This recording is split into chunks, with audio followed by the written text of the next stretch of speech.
Welcome to POSTCAST. The Utah Jazz defeat the Oklahoma City Thunder in the final minutes. Final score 110-109. Donovan Mitchell scoring the final 12 points of the night for the Utah Jazz on a night where the Jazz struggled throughout and were able to finally get the win. Lots of different things to talk about. We'll be breaking it down. The Jazz go to 2-1 on the season with a win in Oklahoma City. It's POSTCAST. Hi, I'm David Locke. Thank you very much for joining us. Ron Boone is over there, but he's behind plexiglass, and we can't do it together anymore because of COVID.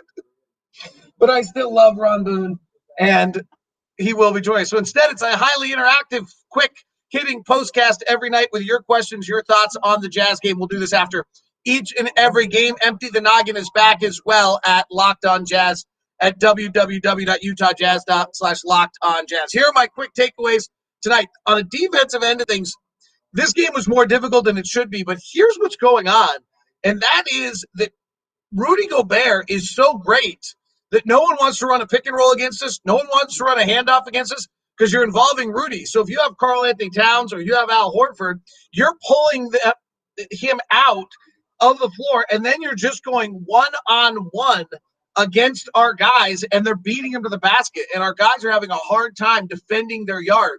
The crazy thing about that final play to me is that with all of that going on the final play of the game, the Thunder actually involved Rudy Gobert in every aspect of that, and Rudy showed his ultimate brilliance in that end of that game as he cut off Horford's drive, got back for George Hill's cut, and then stepped out on Shai Gilgeous-Alexander and was able to deal with that. So on the defensive side of things, it's a little bit of a catch-22. Rudy's so great that no one's involving him, and instead what they're doing is they're just attacking our guys one-on-one. They're beating them, kicking out to shooters, and it's a little bit of a problem for us that's going to go moving forward. On the offensive side, Mike Conley was absolutely brilliant today. This game is really what the Jazz have built offensively. Donovan Mitchell's going up against Lou Dort. Last year, Donovan shoots 2 of 15 against Lou Dort, and he can't get going tonight at all because of Dort. He's one of the best on-ball defenders in the league. Donovan looks uncomfortable. He can't find his rhythm. He doesn't have the off-the-ball three yet in his game, and so Donovan's struggling. So what happens? Mike Conley completely takes the game over. He has 13 points on 6 of 10 shooting in the first half, and then Mike Conley makes the play of the night, saving a left-handed save back into play to Bojan Bogdanovic, and Bogdanovic hits the three. It gets Bojan rolling. Now Bojan has 14 in the third quarter, and then Donovan has 12 in the fourth quarter, the final 12 for the Jazz, closing the night out and giving the Jazz the win that they must have against the Thunder. It's a little nerve-wracking, frankly, the idea that we were about to lose to the Thunder tonight.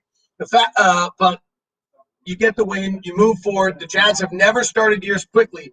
The hope was this year that they would start the year quickly, but it does not seem as though that's the case. Let's get your questions, your thoughts, and your comments. That's my opening take. That's my general take on this one. The 3 ball by the end of the night fell. The Jazz shot what you'd expect, 13 to 36, 36% on the night. The Thunder shot way better than you would have thought. They took 38 threes, 39% on the night. The one thing that's a little disturbing, again, on the defensive end of things is something the Jazz has always done very, very well, and that is the fact that the Jazz have forced people into bad shot distribution.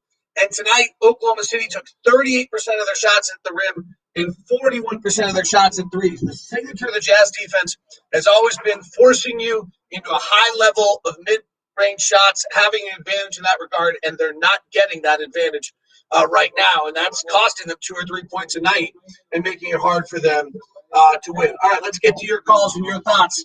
Hello to Sam. Thanks to everybody who's saying hi. Michael wants to know, what in the world is wrong with Joe Ingles? Joe tonight played 20 minutes, had 4 points, 4 rebounds, 3 assists, and 3 turnovers. Not one of Joe's better nights. Last year, Joe played much better on the road than at home. He wasn't quite right in the bubble also. So, he had a decent night the other night. We're going to have to get Joe going. At times, he's always been better when he starts and when he comes off the bench. It might be a change to that rule that does not allow him to feel comfortable with that. I'm not entirely sure, but it's a big part of who the Jazz are. He's incredibly important to the Jazz to get that to be good. From Spencer Ward, if you could pin the turnovers to one problem, what would it be?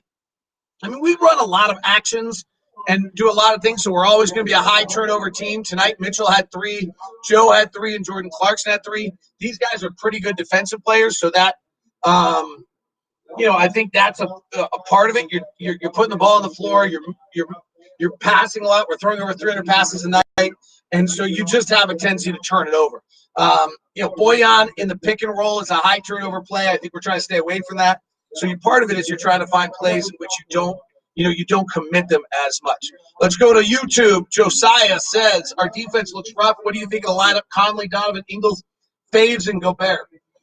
Faves hasn't looked great. Let's be perfectly frank about that. So, he played 11 minutes tonight. That knee might be a bigger problem. He's been on the injured list every day with the knee. I don't know. You might have to go to that. You're taking out Royce O'Neal at that point defensively. The advantage of having Faves on the floor is you have a secondary rim defender. I do think secondary rim defenders are a huge part of this league and going to be kind of the next big thing. Tall catch and shoot guys and rim defenders are the two things I really believe in this league right now. And the reason I believe in those rim defenders is because of exactly what we're seeing happen to the Jazz. Al Horford, Karl-Anthony Towns bringing Rudy out, and then there's no other rim defense. People are just going one-on-one after him. So, it's a possibility that we could try to see that lineup a bit more. Let's go to Marcus. Dottie doing Don things. Love that bad shooting that doesn't keep him from taking the big shots. He's a special kid, right? That's absolutely it. Donovan Mitchell's a special kid. He scores the final 12 points. He makes the plays late. He comes through down the clutch for the Jazz and gets them a really impressive, come from behind win in that sense. The Thunder are a young team that doesn't quite know how to play and win late. And they tried to go one-on-one with Gilgeous-Alexander and not run a lot of other stuff, and it didn't work as well for them. They had the same problem against Charlotte in their first ball game of the year. Spencer Ward, walk me through what teams are doing to take away threes from the Jazz. Well, the Jazz had 36 threes tonight, which is 39% of their shots, so I'm not sure they're taking them away tonight as much. Probably it's a little bit on the Jazz in their need to get out and get in transition a little bit more to get some of those open look threes.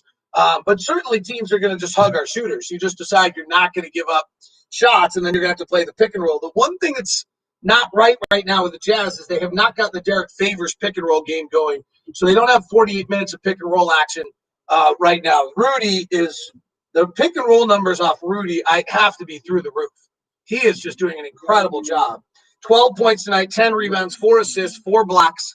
I have no idea what his numbers are, but he has got to be that. Tyson Tanner says, great hard finish by Donovan. We'll get better each game. We got spoiled by bubble. Donovan, so glad we have Gobert. Pretty good points all the way across. Perimeter defense from Periscope. Perimeter defense didn't look solid against long guards. We can't stop the three. That's a huge part of this league is these tall, long guards that are letting threes go. And I think that's, something to keep an eye on, Manny. So that's a pretty good point. Marcus, 2 games in a row that we are plagued by turnovers. Is that a real problem? It does seem a little mental. Like the 4 turnovers in 7 possessions tonight in the third quarter was pretty brutal. So, those stretches inside the game don't feel great. So in that sense, that's a problem. And we've always been a high turnover team. I'm not one who worries too much about it unless you're all the way on the end of the pendulum, because often turnovers also lead to great shots. And so it's a little bit of a give and a take. I'll find out where our offensive rating is for a top 5 offensive team with some turnovers, and that's the issue. But we've got to stop the live ball turnovers that are going the other way for baskets. Those are a far bigger problem than anything else we're seeing. Andy, is OKC in Minnesota just hot, or is the struggle on D a real thing? I think the struggle on the D is a real thing. People have kind of figured out what to do with this, which is to not involve Rudy as much as possible. Now, not every team can do that. But if you've got a center like Horford or Towns that can bring Rudy out and you've got enough guards who can just go one-on-one, that's what you're going to do. You're not going to play pick and roll or even pick and pop. You're just going to not involve Rudy at all. And that's, I think, a huge part of it. Bogey being out of action for 9 months going to take time. What do you think with his legs back? I think that's part of it. Certainly, from Twitch. That's a good point. I think Bogey got going in the third. We've seen him miss some layups. You can tell he's off a little bit. He got it going tonight, though, and I think that's, I think that's a big deal. Adam wants to know, should we be concerned that we struggled against this team, a bunch of second-year guys? Honestly, yes. Like, I don't know what a win's good. A 1-point win. Like, yeah, it would have been nice if we were ahead by 10 and kind of controlled the night. These teams are harder to play early in the season than they are late in the season. They're not beaten down by losing yet. They're not, eventually they're going to lose confidence and get beaten down by losing, and the losing is going to pile up, and they're going to have some injuries and lose their depth. And until that time, these are hard teams to play. I said that today on Locked On Jazz. So I think you have to be a little careful with getting concerned. But I'm not going to lie to you. Like Donovan Gilgeous-Alexander makes, we're one play either way here. And if we had lost, I think we'd all be very, very concerned if you lose back to Minnesota and Oklahoma City in back-to-back games. So I would say that there should be a little concern about the way we've played the last two games and see if we can straighten that out. Are we too talented? It doesn't feel like we showed up to Minnesota, Oklahoma because they're probably not playoff teams. Josiah, I don't know if we're that talented, so we just got to play better, right? We have some great players, but I think we just got to. But our final question from Twitch: what can we do to guard our yard better? Does it really come down to just effort or some strategy things that can adjust? Guarding your yard's just talent. Guarding your yard's just effort and talent. Are we talented enough to guard our yard? And I think that's going to be a really big theme for a little while on this team is with dribble drive guys away from Rudy, can we defend? Final question I got, what were the ratings tonight? 108 and 109 on the ratings. So our offensive rating was a 108, a 109. Our defensive rating was a 108. League average about a 110. So not a terrible defensive night, but I don't think the Thunder will be at 108 offensively this year.